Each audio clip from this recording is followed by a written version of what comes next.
Hey guys, another video update. So I finally got all the can caps off 2 TVs already. We got 3 off the Ford Philco that were on there, and then we got all 4 off the Zenith. I actually managed to do it without a Dremel. Again, this is the Zenith 25MC36 chassis can caps, and these are the 3 can caps off of the Ford Philco that I've been fighting with over and over again about an arcing issue, and it's been interesting. Now, I'm recapping regardless of what the ESR says. Keep in mind when it comes to the electrolytics and wax papers, paper and oil, and of course the Black Beauty Sprague and the Bumblebee caps. So just to clarify, I'm just using this to kind of demonstrate what the capacitor wizard does. So the capacitor wizard measures ESR, and obviously an ideal capacitor has, well, almost no resistance. Infinite means, well, that you're basically got an open short. If it's 0, odds are it probably failed as a direct short, not an open. So obviously, if you suspect that it just straight up shorted, you're going to want to basically get the multimeter for a direct short or open short or whatever. But for such sources, there are limitations to this, though, to keep in mind. First off, again, if it's a shorted cap, you're not really going to know exactly with this when it's like just essentially a short would be like at 0. So that's why you want to use a multimeter for that. But if it's like a open short, or not really open short, but you know what I mean, infinite resistance, there's just nothing making a connection anymore internally, which is not good either. So now ESR is one measure. It's more important in solid state circuits, and computers and stuff, rather than vacuum tube stuff like with old TVs and radios. That's more of a leakage is more of an issue for that kind of stuff. They're more tolerant of resistance in ESR, but generally this is a good preliminary test. This can test in circuit along with a few other things. So it is useful. It has its use, but do not rely entirely on it, because keep in mind, under real load conditions, there could be under heat and high voltages. These may not stand up and have the same ESR ratings. They can be leaky.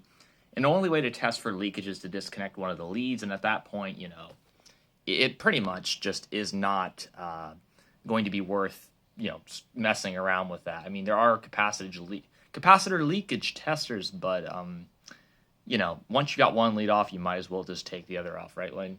Yeah, I really think that now these weird ones are cardboard covered, and I don't really understand the whole. I mean, it stinks, smelly, chemically. This might be, I don't know if this is paper, oil, or just electrolytic. I don't know why. So some of these use the shield as a ground, which connects to the chassis. So it's important to keep that in mind. You want to take lots of photos of these when you are basically working on this stuff, so you know where all the leads go. Some people prefer to keep these in place. I don't. I just see them as an eyesore. It's like a wart. I really don't want it hanging around. It's just in the way. So I tear them off. For these, though, the ground is on another peg, and it has to be this is insulated, and there's like they're ground leads here. So this is a little bit different. So keep that in mind when you're putting in replacement caps, whether it be cans or electrolytics, or in some cases, if you really care about original appearance, you can always stuff them. But honestly, I'm kind of lazy when it comes to that, so I really have no interest in that.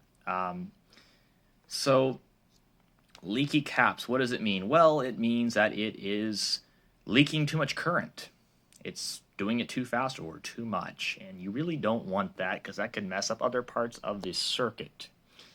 Well, so here's the demonstration, though, with the capacitor wizard. And of course, when you use these, you want to make sure that they are discharged, or else you could damage the equipment. This is protected to an extent from that kind of a short circuit issue, but still, as the warning says, it is important for safety reasons to discharge.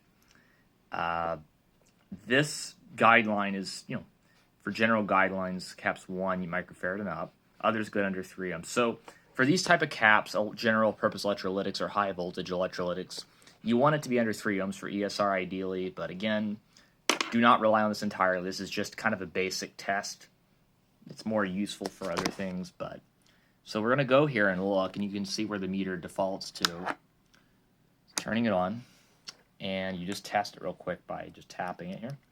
So you want it to be 3 ohms or lower.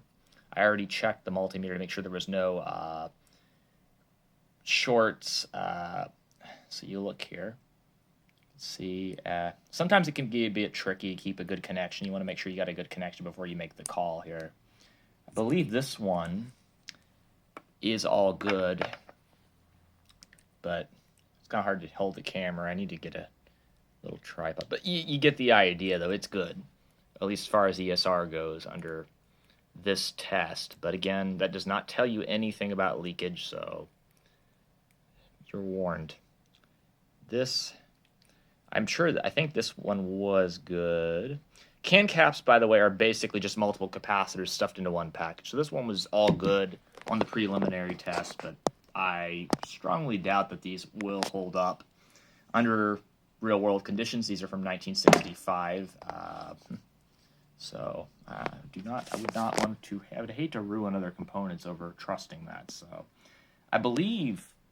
Okay, so these, well, you get the idea, though. That's the process. You want to take one lead on the ground and then one lead on each of the terminals for each of the capacitors. And basically, I just clipped these leads off here. But anyway, yeah, so these two of each of these had bad ESR. The ESR was too high. So even by that preliminary test, if the ESR is bad, you can almost be certain that it probably has crappy leakage too. But 2 out of 3 of these were just straight up bad on the preliminary test. Now, this was fine on the ESR. These 2 were not. What's really weird, okay, this one had two bad on the ESR, and this one actually, I think one of these just straight up failed open, which is a little bizarro, but this explains a lot with the Ford Philco, because if you have one of these cans shorting or just being open, you're going to have some problems with the circuit where current goes. You either won't work at all, or you could blow something up. Don't want that. So yeah, I'm just chilling here with Lane, and we're kind of just kind of glad to get these can caps off. It's been pretty hectic today, so just kind of glad to get these out of the way. And I'm still waiting on the capacitors that I need to replace these with, along with a few other miscellaneous components. But this is a very good start, because this was something that I had been debating about for a while, and now that I know how to do this, it's not so scary to do it anymore. So there you go. That is an informational video about can caps and why you generally want to remove them, because they're old. They're usually from the 60s or even earlier, and you really don't want these blowing up in your TV. Thanks, guys.